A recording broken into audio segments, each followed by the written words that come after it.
और तुम्हें तो ना उसको कल रात को उसके घर जाने के लिए कहना ही नहीं चाहिए था। शुभम भी कह रहा था। चुप करोगे तुम? ये सारे उल्टे सीधे आइडियाज तुम्हारे दिमाग में आते कहाँ से हैं? अभी उस दिन रौनक को मंदिर में शादी करने से तुमने ही रोका था ना, और आज तुम ऐसी बातें कर रहे हो। वृंदा, उस वक्त सिचुएशन बिल्कुल ही अलग थी और फिर मैंने बहुत सोचा इस बारे में, कुछ करना पड़ेगा। बस अंकुर, अब तुम्हें और सोचने की जरूरत नहीं है। जब देखो नेगेटिव सोचते रहते वृंदा, हो। तुम मेरी बात समझने की कोशिश करो, एक बार सोच के देखो। अंकुर, मैंने मना किया ना। धत, तुम्हें ये सब कहकर ही ना मैंने गलती कर दी।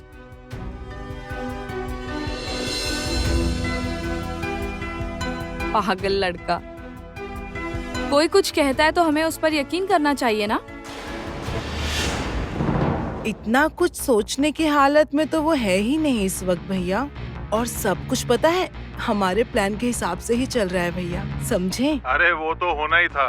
फुल प्रूफ प्लान जो बनाया है, बस एक ही बात की चिंता है, आखिर में तुम्हारा बेटा जिद पकड़ कर ना बैठ जाए। ओफो भैया, मेरा बेटा है वो, उसे किस तरह संभालना है मैं जानती हूँ। अब चिंता मत कीजिए। ठीक है, अब तुम कह रही हो तो।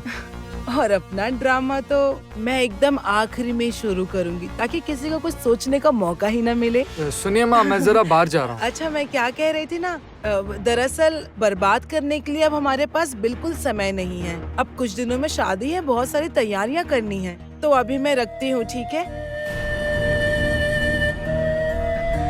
कहीं जा रहे हो क्या बेटा? हाँ, वही शालुक से मिलने। शालुक के घर पर सब ठीक है बेटा? आज ही सुबह मेरी समधन जी से बात हुई।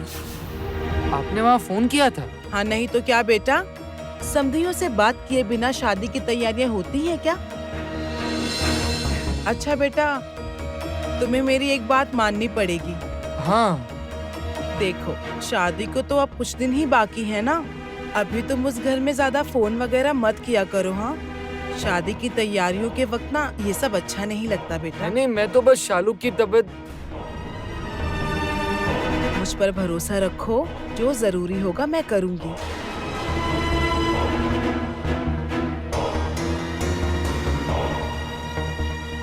अच्छा देखो, तुम बिल्कुल चिंता मत करो बेटा, देखना जो होगा अच्छा होगा, समझे? तुम कमरे में जाओ, यहाँ बाकी सब मैं संभालती हूँ, ठीक है?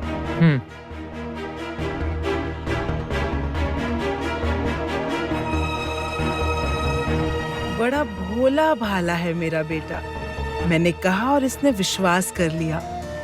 अरे बाबा, कोई जहरीला सांप ऐसे अचानक अमृत कैसे उगलने लगेगा? सबसे तो कह रही हूँ कि सब ठीक हो जाएगा, लेकिन पैसे कहाँ से आएंगे? उधार भी मैं कितना लूं? और ले भी लूं तो उसका इंटरेस्ट कैसे दूंगी? आपको जितने पैसे चाहिए ले जाइए, पर हाँ, मैं पहले ही बता देता हूँ, आपको इंटरेस्ट थोड़ा ज्यादा देना पड़ेगा। और जिस शादी के लिए इतना सब कुछ कर रही हूँ, उसे भी तो लेकर दिल में इतने सारे सवाल हैं। क्या रंजना मैडम सच में बदल गई हैं? या फिर अंकुर सही है? वो औरत एक रात में इतना ज्यादा बदल जाए कि ऐसा कभी संभव है? वृंदा, राजा भैया, आप इस तरह? अरे मैं आपके ही घर आ रहा था। एक बात कहूँ? कहिए ना।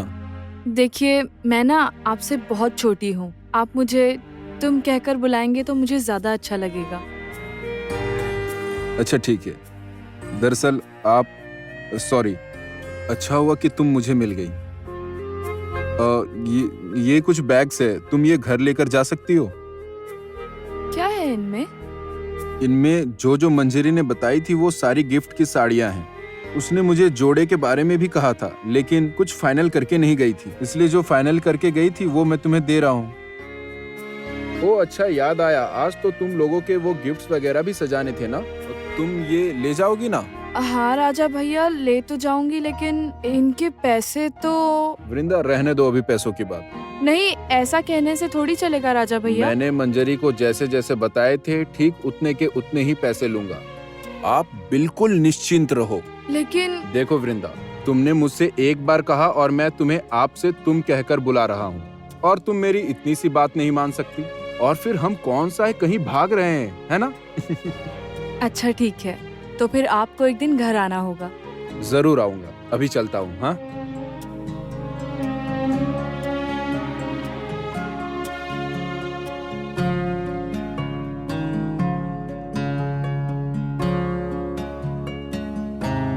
आपका बहुत बहुत शुक्रिया भगवान जी कि इतने अच्छे अच्छे लोग हमारी जिंदगी में हैं। ऐसे लोगों का एहसान मैं जिंदगी भर नहीं उतार पाऊंगी। मेरी जिंदगी में एक एक करके लोगों के एहसान बढ़ते जा रहे हैं धीरे धीरे। सोमराज, डर लगता है इतने एहसानों का बोझ कैसे मैं ढो पाऊंगी। आ गया सब कुछ आ गया। हाँ मुझे भी आराम दिखाइए से, आराम से, दिखाइए। आराम से। इसमें क्या है? इसके अंदर गिफ्ट सजाने की ट्रे, रंगीन कागज, रिबन, सब कुछ है। ठीक से देख लो क्या क्या चाहिए। भाई ये सब कुछ चाहिए ना? अरे अरे वाह, हाँ। सुबह ही हम सब इसके बारे में बात कर रहे थे, आज ही आप ये सब लेकर आ गए। हाँ, वाह, आराम से, आराम से। हाँ, इसे मैं कॉम्प्लीमेंट की तरह ले रहा हूँ। बिल्कुल अलादीन के जिन जैसा महसूस हो रहा है मुझे। सच, मुझे भी आप बिल्कुल वैसे ही लगते हैं। ए, तुम रुकोगी? ये लो, हाँ हाँ। इसकी बातों का बुरा मत मान। अरे नहीं, बुरा क्यों मानूंगा, मैंने तो खुद ही वही कहा। अच्छा चलो शुरू करते हैं। हाँ, हाँ, वैसे मैं इन चलो। सब काम में एक्सपर्ट हूँ, फिर भी तुम्हारी दीदी जितना नहीं। चलो स्टार्ट करो।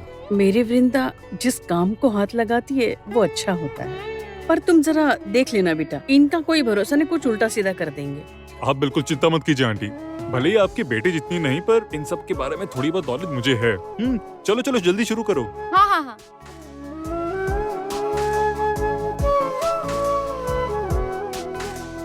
दूसरे का बेटा आज मेरे साथ खड़ा है, और जिसे मैंने जन्म दिया वो मेरा बेटा, उसे तो कोई फर्क भी नहीं पड़ता।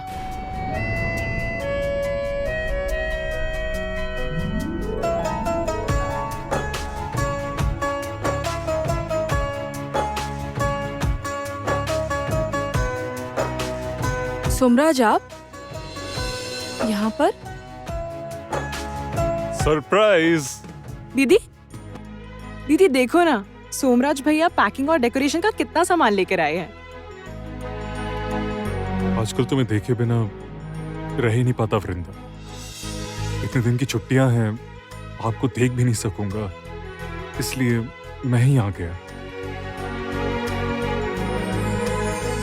बेटा, तुम तो मेरे बेटे जैसे हो, तुम आए तो मुझे कितना अच्छा लगा मैं बता नहीं सकती।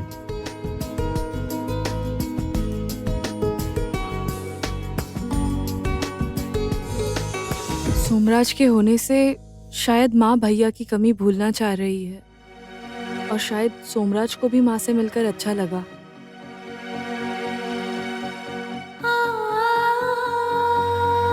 सुना था कि अकेले रहते हैं, तब तो अपनी माँ को भी मिस करते होंगे। मैं और आप जाकर बाजार से सारा सामान लेकर आएंगे, ठीक है सोमराज भैया? हाँ चलो ठीक है, अभी जितना होता है ठीक है, बाकी शादी से पहली रात को हम बचे हुए सारे गिफ्ट पैक कर लेंगे। हाँ, और उससे पहले किसे कैसे सजाना है सब फाइनल कर लेंगे। क्यों, ठीक कहा ना सम्राट भैया? 100%। और उसके बाद हम इस घर को भी बढ़िया से सजा देंगे।